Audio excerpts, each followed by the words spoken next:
I'm Joe with WTI, and I love my new brushes.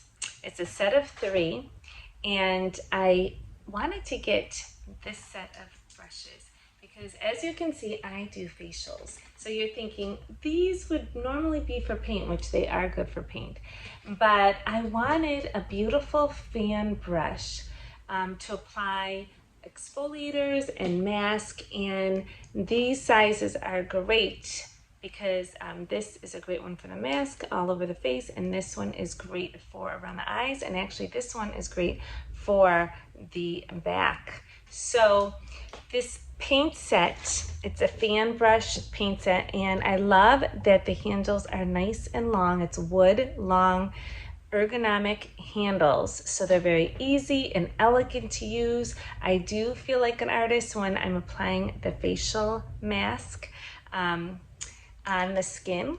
Now you have a number 4, a number 8, a number 12 fan brush, and it's quality nylon hairs, and it's just very versatile. So like I said, I'm using these for a facial mask at home, but again, I also use these with my clients to apply the mask, and they're beautiful. I get so many compliments on them.